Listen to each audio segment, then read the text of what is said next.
Good afternoon and congratulations on your new Subaru. Today we're going to go over some of the features so that you're more acquainted with your new vehicle. So we're going to start with right under your left vent. A whole bunch of buttons down here. So the first one is just going to be another way you can open your trunk. Dial that controls how bright your screens are, so at night it's not too bright on you. Along with your memory lift gate. So what this does is you're actually going to be able to set the height of your trunk. So say you park in a garage that's a little shorter, you'd be able to adjust that so that your trunk wouldn't hit the roof. Next, we're going to go over your steering wheel. So on the left, you're going to have dials that control radio presets and whatever music you're listening to. Volume, so you can keep your hands on the steering wheel at all times. Source is going to switch between AM radio, FM radio, Sirius, all that fun stuff. This is going to do any voice commands once you have your phone hooked up through the Bluetooth. That's going to be able to let you call home, call work, things like that. Along with answer call and end call. Down here, these buttons are going to pull towards you, and as you can see, actually control your dashboard screen. Lots of good information there, so I suggest cycling through that. Now, we're going to move to the right side of your steering wheel. On the right side is going to be all cruise control. We have what's called adaptive cruise control. So first things first, top right turns it on, nice and easy. Right when you turn it on, you'll see there's a picture of a car with white lines. Each one of those white lines is approximately a car length, and your car will actually keep the distance set through those car lengths. You can have as many as 4 as seen, as low as 1. And that's what these two buttons right here control. So what's nice is you have this car set on 70, you're going 70 down the highway, car pulls in front of you going 60. Right now your car would stop to hold the 3-car gap. Once that car moves out of your way, you would speed back up to 70. Good to go. Now we're going to talk about your touchscreen. Starting with your radio, you'll see you have controls on the side, along with your volume on the other side. So, what's really cool is your radio presets. Mix match them with AM, FM, Sirius, whatever you find most convenient. All you have to do is make sure you're tuned to whichever channel you would want to save. Click and hold. Beeps. Saves nice and easy. Big oval on the bottom, that's going to be your home page. Brings you back here. Media is your next screen. Media is going to be any USB, any phones connected, aux cord, or anything connected via Bluetooth. This is where you find all of the media for that. Phone. This is going to have all your phone settings, and if you haven't yet, it'll help you pair your phone. You would just hit yes, pulls up this screen, then you would go into your phone settings, look for available devices in Bluetooth, and it'll pop up as Subaru. After that, it's going to give you a PIN. You just have to make sure that the PIN matches both the car and the cell phone, and then it'll walk you through the rest of the steps, and you're all paired up. Good to go. This is what the screen will look like, but it'll have all your information on it once you're connected. And we're back to the home page. Apps is anything compatible with both your cell phone and the car. So, if you're familiar with Apple CarPlay and Android Auto, both very useful. If not, a nice brief introduction to it. Essentially, what it's going to do is replicate whatever's on your phone screen to the car screen. The one thing that's interesting is it does not run on Bluetooth. You do need to have it connected via USB. We'll plug in right down there, nice and easy. You're also going to find My Subaru and Subaru Starlink in here as well. I'm actually going to do a separate video on both, so we'll get to that soon. Car info is going to be more of an information display. It'll show you your driving statistics, if you're on a hill, wheels being tilted, all that fun stuff. What's also nice is Advanced Package gives you a nice little overview of all your safety features and nice little definitions if you hit that info, but we're going to go over those in a different screen. Along with your maintenance.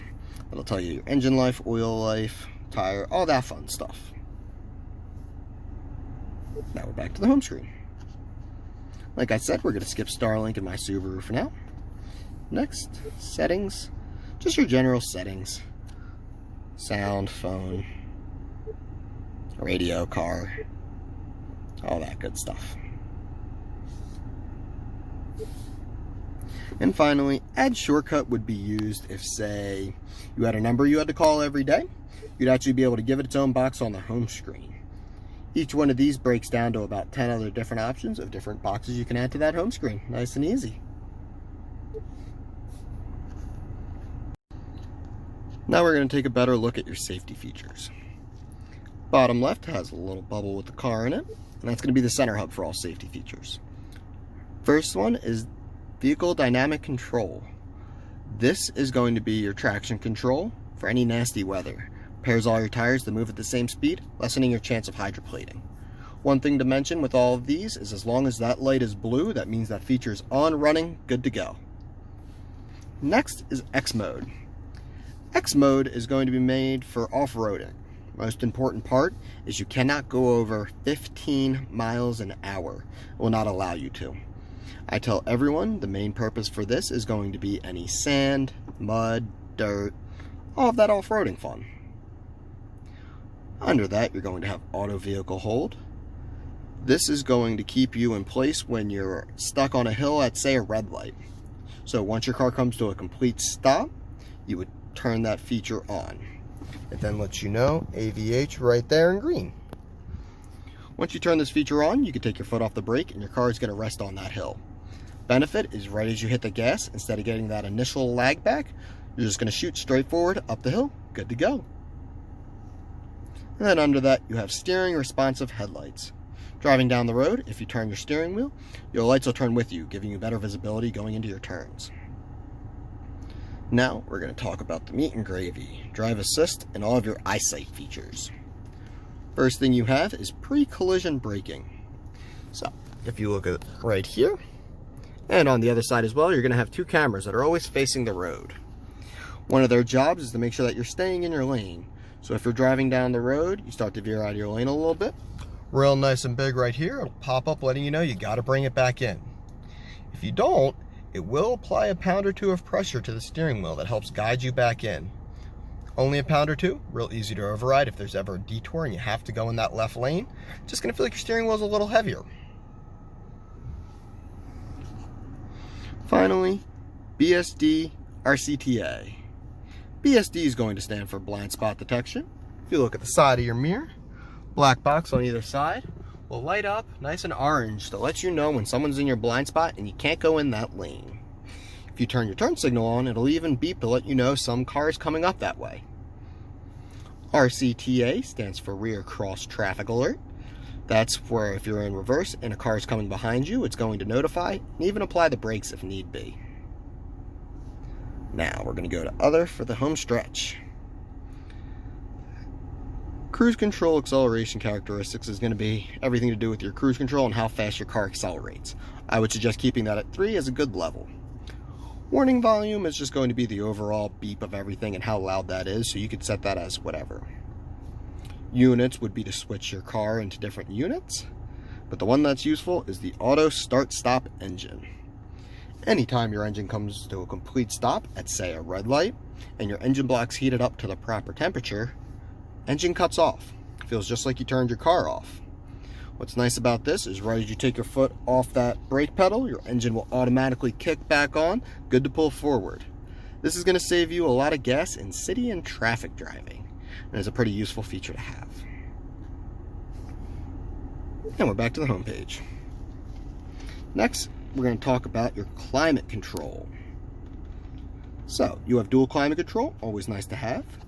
Left side for driver, right for passenger. If you select on your side, it'll pull up your menu where you can then adjust the temperature. You can do the sync to set both sides on the same. Even control your heated seat from the screen. Let it sit there for a few seconds and it even dissipates nice and easy. Sometimes it's a little hard to use that screen while you're driving, so they like adding temperature gauges on the side so that you can just click on those buttons, not have to worry about staring at a touchscreen when you're in the middle of driving. It's going to look just the same on the passenger as well, and they even have their own controls on the side. Now what's nice is if you select the middle, this is where you can control your airflow, your different settings, and where your air comes out. You can adjust the fan speed on the bottom, same thing if you're driving and don't feel like fiddling around with that screen. Makes it a little more convenient for you. One thing to mention in your gear shift is going to be your park. This is your parking brake. Flick it up to turn it on, and it'll let you know in red that that feature is now on. Turn it off, foot all the way down on the brake, push that button straight down, you see it deactivates. Final part we're going to go over is at the very top. So, SOS roadside assistance. This is going to be tied in with your Subaru Starlink, so however long you have that is how long these are qualified for. If you hit the SOS, calls the closest 911 dispatch. God forbid you're going down the road and getting in an accident, airbags deploy, they give you a call, you don't answer that call, they'll send people right away.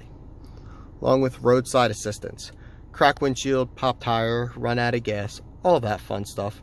Think of that as your standard AAA. One of the things that's nice though is since it's through Subaru, it's going to be less of a wait time because it's strictly Subaru only. There's no other cars involved. Well, congratulations on your new Subaru. Feel free to reach out with any additional questions. I'll talk to you in about 2 weeks.